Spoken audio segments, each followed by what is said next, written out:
میں اللہ کے ذکر کا اہتمام کریں، کثرت ذکر. آپ بیٹھے لیٹے کسی بھی حال میں ہیں، ذکر اتنا آسان عمل ہے کہ کسی خاص حیت کی طلب اس میں نہیں ہے کہ ایسے ہی بیٹھ کے کرنا پڑے گا، ایسے ہی کرنا پڑے گا، باوضو ہی ہونا پڑے گا، قبلہ رخ ہونا پڑے گا، بیٹھ کے ہی یا کھڑے ہو کے ہی. نہیں، آپ جس حالت میں ہیں اللہ کو یاد کر سکتے ہیں، کھڑے بیٹھے لیٹے، وضو سے بے وضو، بلکہ آدمی جنابت کی حالت میں ہے تب بھی ذکر کر سکتا ہے، اس کے لیے ممنوع نہیں ہے. عائشہ خود فرماتی ہیں کان رسول اللہ صلی اللہ علیہ وسلم یذکر اللہ تعالی علی کل احیانہ، اللہ کے نبی صلی اللہ علیہ وسلم اپنے تمام احوال میں اللہ کو یاد کرتے تھے، تمام اوقات میں اللہ کا ذکر کرتے تھے.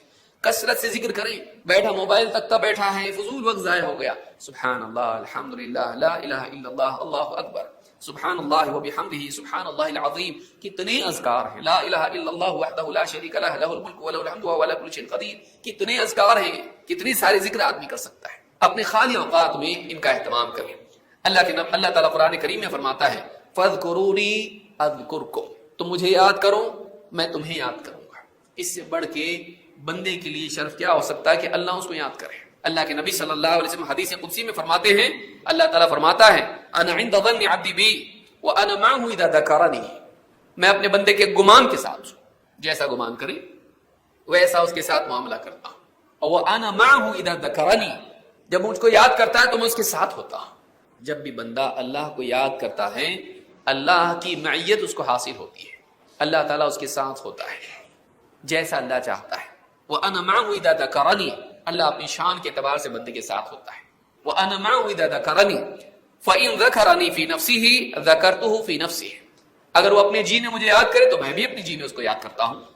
وَإِذَا ذَكَرَنِي فِي مَلَئٍ ذَكَرْتُهُ فِي مَلَئٍ خَيْرٍ مِّنْهُمْ، اور اگر وہ لوگوں کے سامنے، لوگوں کے درمیان میرا تذکرہ کرے، میری بڑائی بیان کرے، میری حمد و ثنا کرے، جیسے دینی دروس میں یا اسی طرح سے خطبہ وغیرہ میں یا مجلس میں بیٹھے ہوئے ہیں، گھر کے لوگ ہیں، اللہ کا کتنا بڑا احسان ہے، اللہ نے ہم کو کھلایا پلایا مسلمان بنایا. اگر وہ لوگوں کے سامنے میرا ذکر کرتا ہے تو میں اس مجمع سے بہتر مجمع، فرشتوں کا مجمع، ان کے سامنے اس کا تذکرہ کرتا ہوں. اس سے بڑھ کے ایک انسان کے لیے کیا سعادت ہو سکتی ہے کہ رب العالمین کے ہاں اس کا تذکرہ ہو رہا ہو، اللہ تعالیٰ اس کا ذکر کر رہا ہو، اس کا تذکرہ کر رہا ہو، اس کا ذکر خیر ہو رہا ہو فرشتوں کے سامنے.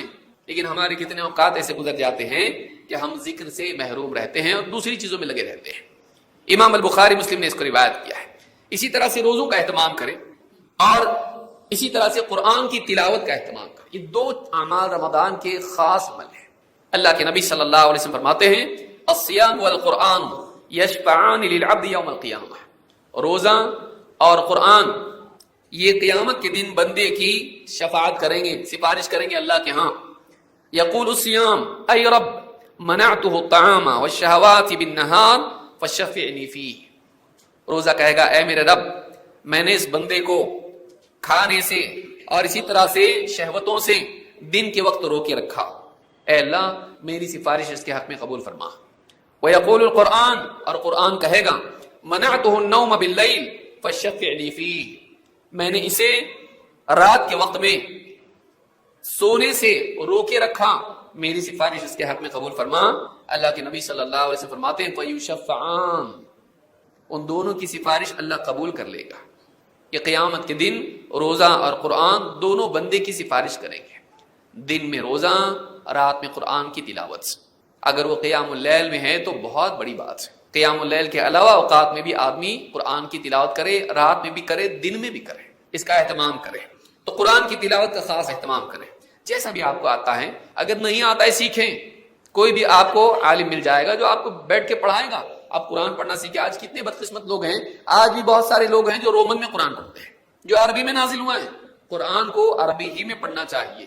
نہیں آتا ہے سیکھیے، نہیں آتا ہے سیکھیے، ٹائم لگے گا سیکھیے.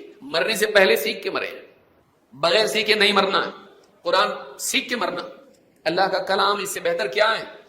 تو اس کو سیکھ کے پڑھنا اور اس پہ ہر حرف پہ ثواب ملے گا. کتنی بدقسمتی کہ آدمی دنیا کے سارے اخبارات پڑھے اور قرآن پڑھنے کی جو اللہ کی طرف سے آئی ہوئی خبر ہے، اللہ کی طرف سے آیا ہوا پیغام ہے، اس کو نہیں پڑھے. آدمی قرآن کی تلاوت کرے. اسی طرح